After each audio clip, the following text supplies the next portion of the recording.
ملکی حالات آپ کے سامنے ہیں۔ اس وقت پاکستان میں سیاسی طور پر شدید قسم کا بحران پیدا کرنے کی کوشش کی جا رہی ہے۔ جس شخص کے بارے میں آج سے 20-25 سال پہلے ڈاکٹر اسرار احمد مرحوم نے، حکیم سعید مرحوم نے، جنرل حمید گل مرحوم نے، اور 16 اور 17 سال پہلے جمعیت علماء اسلام کے قائد حضرت مولانا فضل الرحمان صاحب نے کہا تھا کہ یہ شخص پاکستان کا نمائندہ نہیں، یہ شخص پاکستان کا خادم نہیں، یہ شخص اسلام کا نمائندہ نہیں۔ آج وقت نے ثابت کر دیا کہ وہ بیانیہ 100% درست تھا، اور عمران احمد خان نیازی نہ اسلام کا نمائندہ ہے نہ پاکستان کا نمائندہ ہے۔ امر بالمعروف کی باتیں کرتا ہے۔ عمران احمد خان نیازی ایاک نعبد و ایاک نستعین سے تقریر کا آغاز کرتا ہے۔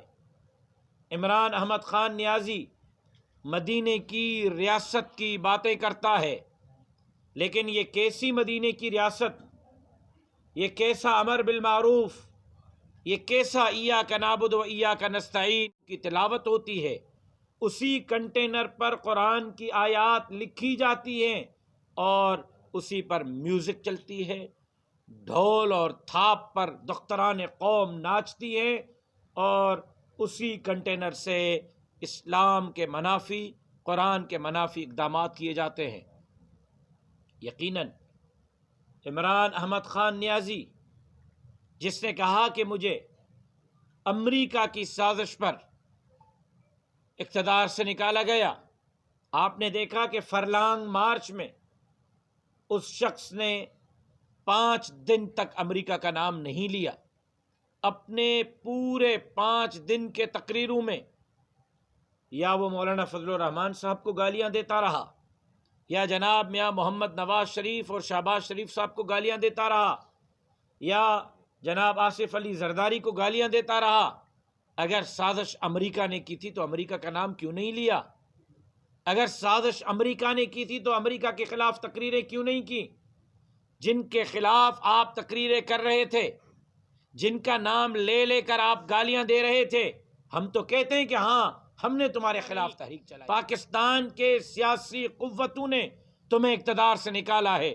کیوں؟ اس لیے کہ تم اسلام کا نام غلط لیتے ہو، اس لیے کہ تم مدینے کے ریاست کا نام غلط لیتے ہو، اس لیے کہ تم ایاک نعبد و ایاک نستعین کی غلط تشریح بیان کرتے ہو، اس لیے کہ تم نے قوم سے جھوٹ بولا 1 کروڑ نوکریوں کا، اس لیے کہ تم نے قوم سے جھوٹ بولا 50 لاکھ گھروں کا، اس لیے کہ تم نے قوم سے جھوٹ بولا کہ قرضہ نہیں لوں گا۔ 70 سال میں عامر اور جمہوری حکمرانوں نے جو قرضہ لیا، تم نے 3.5 سال کے دور حکومت میں 70 سال کے قرضے کو پیچھے چھوڑا۔ تم نے 3.5 سال میں 70 سال سے بڑا قرضہ لیا۔ تم نے فاٹف کے شرائط مان کر پاکستان کو IMF کا گروی بنایا، تم نے اسٹیٹ بینک IMF کے حوالے کی، تم نے انڈے، کٹے، مرغیوں سے سکون قبر تک قوم کو پہنچایا۔ آج کس منہ سے تم پاکستان کی ترقی کی بات کرتے ہو؟ آج کس منہ سے تم اسلام کی ترقی کی بات کرتے ہو؟ آج بھی تمہارے خلاف برسر پیکار دینی طبقے کے لوگ ہیں، پاکستان کے جمہوری اداروں کے لوگ ہیں، پاکستان کے آئین کہ تم اسلام کے نمائندہ نہیں، تم پاکستان کے نمائندے نہیں۔ ہم آج بھی سمجھتے ہیں کہ تم اسلام کے نمائندے نہیں اور پاکستان کے نمائندے نہیں، اور پھر ڈرامے کر کے، خط کا ڈرامہ کر کے لوگوں کو بیوقوف بنانے کی کوشش ہو رہی ہے۔ گولی کا ڈرامہ بنا کر لوگوں کو بیوقوف بنانے کی کوشش ہو رہی ہے۔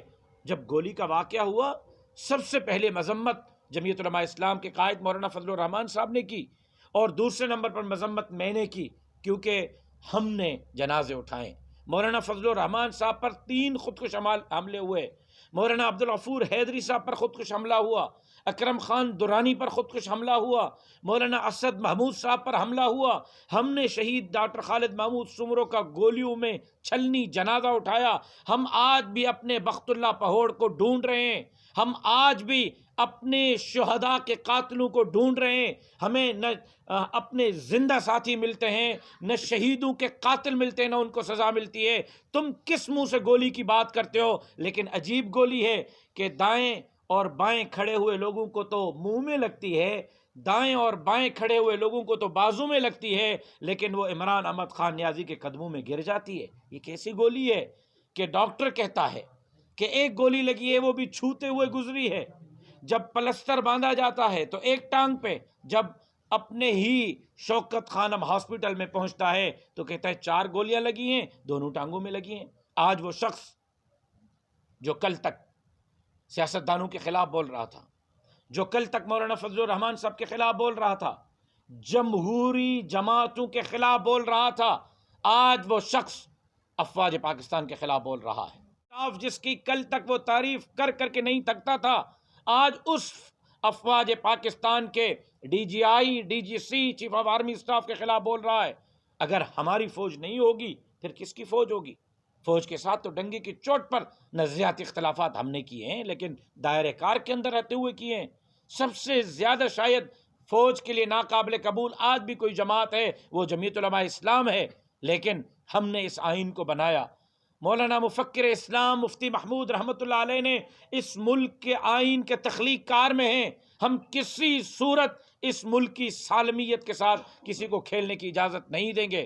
میرے قائد مولانا فضل الرحمان صاحب نے لاڑکانہ کے اسٹیڈیم میں فرمایا تھا 2016 میں کہ اگر پاکستان پر برا وقت آیا تو یہ ممی ڈیڈی والے ڈھونڈتے ہوئے نظر نہیں آئیں گے، افواج پاکستان کے ساتھ شانہ بشانہ جمعیت علماء اسلام کے کارکن ملک کی سرحدات کے لیے لڑیں گے۔ آج ہم اسی عزم کا اعادہ کرتے ہیں کہ ہم ملک کے سرحدات کے لیے فوج کے شانہ بشانہ لڑیں گے۔ آج عمران احمد خان نیازی کے تقریر کو لے کر ہندوستان کا پرائم منسٹر خوشیاں منا رہا ہے، ہندوستان کا فارن منسٹر خوشیاں منا رہا ہے، ہندوستان کے ٹی وی چینلز شادمانے بجا رہے ہیں۔ آج صہیونی اخبار نے، کل کے آپ کے اخبارات نے خبر شائع کی ہے، پاکستان کے اخبارات نے خبر لکھی ہے اور انہوں نے کوٹ کیا ہے اسرائیل کے اخبار کو، کہ اسرائیل کے اخبار میں خبر چھپی ہے کہ عمران احمد خان نیازی پر اس لیے گولی چلائی گئی کہ عمران احمد خان نیازی اسرائیل کا حامی تھا، اس کے دل میں اسرائیل کے لیے ہمدرد تھا۔ جو ہم کہتے تھے کہ یہ اسرائیل کا ایجنٹ ہے، اس وقت کوئی ماننے کے لیے تیار نہیں تھا۔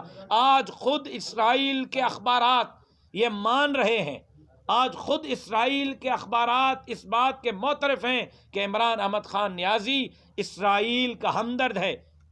ایف آئی آر ہوتی ہے،